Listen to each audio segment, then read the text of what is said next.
முருகாச்சரணம். மகாவிஷ்ணுவின் அவதாரங்களில் மிக வேகமாக நிகழ்ந்த அவதாரமாக சொல்லப்படுவது நரசிம்ம அவதாரம். நரசிம்மர் உக்ர வடிவமாக இருந்தாலும் தன்னுடைய பக்தர்கள் பக்தியுடன் மனதார அழைத்தால் உடனடியாக அங்கு வந்து அவர்களுக்கு அருள் செய்யக்கூடியவர். நரசிம்மரிடத்தில் நாளை என்பது கிடையாது. அதுபோல் பக்தர்களின் பிரச்சனைகளை உடனடியாக தீர்த்து அவர்களுக்கு அருளை வழங்கி எப்போதும் துணையாக இருந்து பாதுகாக்கக்கூடியவர். அப்படிப்பட்ட நரசிம்ம ஜெயந்தி இந்த வருடம் 2026 எந்தன்னைக்கு வருது அப்படின்னு பார்த்தரலாம். இந்த வருடம் நரசிம்ம ஜெயந்தி ஏப்ரல் 30 வியாழக்கிழமை அன்று வருகின்றது. சதுர்த்தசி திதி ஆரம்பிக்கும் நேரம் ஏப்ரல் 29 இரவு 9:02 மணிக்கு ஆரம்பித்து நிறைவடையும் தேதி அப்படின்னு பார்த்தீங்கன்னா ஏப்ரல் 30 இரவு 9:50 மணி வரை இந்த சதுர்த்தசி திதி இருக்கின்றது. நரசிம்ம ஜெயந்தி வழிபாட்டு நேரம் அப்படின்னு பார்த்தீங்க அப்படின்னா ஏப்ரல் 30 மாலை 4:27 மணிக்கு ஆரம்பித்து 7 மணி வரை இந்த நரசிம்ம ஜெயந்தி வழிபாட்டு நேரம் இருக்கு. பாரணை நேரம் என்ன அப்படின்னு பார்த்துடலாம் வாங்க. மே 1 காலை 6:11 பிறகு பாரணை செய்து இந்த நரசிம்ம ஜெயந்தி விரதத்தை நிறைவு செய்து கொள்ளலாம். மகாவிஷ்ணு அவதாரங்களில் மிக முக்கியமானதும் உக்ரமானதும் கருதப்படுவது நரசிம்ம அவதாரம். நர அப்படின்னா மனிதன், சிம்மம் அப்படின்னா சிங்கம். மனிதனின் உடலும் சிங்கத்தின் தலையும் கொண்ட உருவம்தான் இந்த நரசிம்ம அவதாரம். தன்னுடைய பக்தன் பிரகலாதனை காப்பதற்காக அசுர அரசன் இரண்யகசிபுவை வதம் செய்து உண்மை நிலை நாட்டுவதற்காக எடுக்கப்பட்டதே இந்த நரசிம்ம அவதாரம். நரசிம்ம அவதாரம் என்பது வெறும் தீமையை அழித்து நன்மையை நிலைநாட்டுவதற்காக எடுக்கப்பட்ட அவதாரம் மட்டும் கிடையாது. இந்த நரசிம்ம அவதாரம் உணர்த்தும் உண்மை என்ன அப்படின்னு பார்த்தீங்கன்னா, பக்தியினோட வலிமை. ஒரு பக்தன் எவ்வளவு பக்தியின் வலிமையா இருக்கிறானோ இறை சக்தியை உலகிற்கு உணர்த்துவதற்காகவும் இறைவன் எங்கும் நிறைந்திருக்கின்றான். தன்னுடைய உண்மையான பக்தர்களை நரசிம்மர் நிச்சயம் காப்பார். யார் ஒருத்தர் இறைவனின் பரிபூர்ணமாக சரணடைகின்றார்களோ அவர்களுக்கு தடைகள் அனைத்தையும் விலக்கி எந்த ஆபத்துக்களும் நெருங்காமல் இறைவன் காப்பாற்றுவார் அப்படிங்கிறது போன்ற ஆழ்ந்த ஆன்மீக உண்மைகளை உணர்த்துவதற்காக எடுக்கப்பட்டது தான் நரசிம்ம அவதாரம். நரசிம்ம மூர்த்தியாக பெருமாள் அவதரித்த நன்னாளையே நரசிம்ம ஜெயந்தியாக நம்ம ஆண்டுதோறும் கொண்டாடிட்டு வரோம்.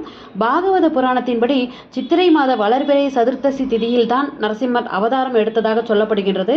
பிரம்மாவிடம் இரண்யன் பெற்ற வரத்தின்படி எந்த ஒரு மனிதன் மிருகம் ஆயுதத்தாலும் தனக்கு மரணம் ஏற்படக்கூடாது, இரவும் இல்லாத பகலும் இல்லாத ஆகாயமும் இல்லாத பூமியும் இல்லாத வீட்டிற்கு உள்ளும் இல்லாத வெளியிலும் அல்லாத வகையில் தனக்கு மரணம் ஏற்பட வேண்டும் என்று நரசிம்மர் இரண்யனை வதம் செய்வதற்காக மாலை நேரத்தில், அதாவது பிரதோஷ வேளையிலே அவதாரம் செய்ததாக சொல்லப்படுகின்றது. அப்படிப்பட்ட இந்த நரசிம்ம ஜெயந்தி அன்று நம்ம என்ன செய்யணும் அப்படின்னு பார்த்தீங்கன்னா, நரசிம்ம ஜெயந்தி அன்னைக்கு அதிகாலையில் எழுந்து சுத்தபத்தமாக குளிச்சுட்டு விரதத்தை நீங்கள் ஆரம்பிச்சிருங்க. உங்கள் வீட்டில் நரசிம்ம ஜெயந்தி படம் யார் வீட்லேயும் இருக்காது மேக்சிமம். ஸோ அந்த நரசிம்மர் குலதெய்வமாக இருக்கும் வீட்டில் கூட நரசிம்மரை வைத்து கொள்ள மாட்டார்கள். அப்படியும் மீறி வைத்து கொள்பவர்கள் மிகவும் சுத்தமாக இருக்க வேண்டும். அதனால் பெருமாள் படம் இருந்தது அப்படின்னா அந்த பெருமாள் படத்துக்கு முன்னாடி அதிகாலையில் எழுந்து குளிச்சிட்டிங்கன்னா ஒரே ஒரு நெய் தீபத்தை ஏற்றி வச்சுட்டு உங்களுடைய விரதத்தை ஆரம்பிச்சிருங்க. பக்கத்தில் இருக்க நரசிம்மர் அல்லது பெருமாள் கோவிலுக்கு போயிட்டு அங்கே நடைபெறும் அபிஷேகங்கள் பூஜைகள் இதில் கலந்துக்கோங்க. அந்த அன்னைக்கு பெருமாளுக்கு துளசி மாலை வாங்கி சாற்றுங்க. நரசிம்மருக்குரிய மந்திரங்களை, குறிப்பாக நரசிம்ம கவசம் போன்ற மந்திரங்களை படிங்க. பாகவத புராணத்தில் பகவான் நரசிம்மன் அவதார கதையை நம்ம படிக்கலாம். அந்த அன்னைக்கு வீட்டில் உள்ள பெருமாள் படத்திற்கு துளசி மாலை அணிவித்து பானகம் கற்கண்டு நைவேத்தியமாக படைவித்து வழிபட வேண்டும். நரசிம்ம ஜெயந்திக்கு மறுநாள் காலை சூரிய உதயத்திற்கு முன்பாக பாரணை செய்து விரதத்தை நிறைவு செய்து கொள்ளலாம். நரசிம்ம ஜெயந்தி விரதம் இருக்கிறதுக்கு உண்டான பலன்கள் என்ன அப்படின்னு பார்த்தீங்கன்னா, அந்த அன்னைக்கு விரதம் இருந்து நரசிங்க பெருமாளை நம்ம வழிபட்டோம் அப்படின்னா வாழ்வில் இருக்கும் தடைகள் தீமைகள் எல்லாமே விலகிடும். எதிரிகள் அப்படிங்கிறவங்க நம்ம வாழ்க்கையில் இருக்கவே மாட்டாங்க. ஒருவேளை அவங்க நண்பர்கள் கூட மாறிவிடலாம். நரசிம்மரின் அருளும் ஆசியும் கிடைக்கும். அந்த அன்னைக்கு நம்ம விரதம் இருந்தோம் அப்படின்னா, விரதம் இருக்க முடியாதவங்களும் நரசிம்மரை அந்த அன்னைக்கு நீங்கள் மனசார நடைங்க, நிச்சயம் உங்களுக்கு பலன்கள் கிடைக்கும், ஆரோக்கியம் கிடைக்கும், உடல் பலம் அதிகரிக்கும். நரசிம்மரை மனதார வழிபடுவதால் நமக்குள் இருக்கும் தீய எண்ணங்கள், கோபம், ஆணவம் போன்ற தீமைகள் அழிந்து சரியான பாதையில் நம்மை நரசிம்மர் வழி நடத்துவார் அப்படிங்கிறது தான் நிதர்சனமான உண்மை. பொதுவாகவே உக்ர தெய்வங்களை வழிபட்டோம் அப்படின்னா அவங்களுடைய கோபம் நமக்கு வரும் அப்படின்னு சொல்லுவாங்க. அது கண்டிப்பாக தவறான அபிப்பிராயம். யார் ஒருத்தர் அந்த மாதிரி சொல்கிறாங்களோ அது மாதிரி கிடையவே கிடையாது.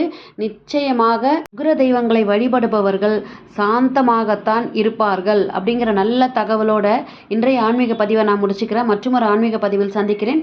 இந்த பதிவு பிடிச்சிருந்ததுன்னா இந்த பதிவுக்கு ஒரு லைக் கொடுத்துட்டு ஹைப் அப்படிங்கிற ஆப்ஷனை கிளிக் பண்ணி அப்போ தான் இந்த பதிவு இன்னும் 4 பேருக்கு போய் சேர வாய்ப்பு இருக்கின்றது. மீண்டும் அடுத்த பதிவில் சந்திக்கிறேன். நன்றி, வணக்கம். வெற்றிவேல் முருகனுக்கு அரோகரா.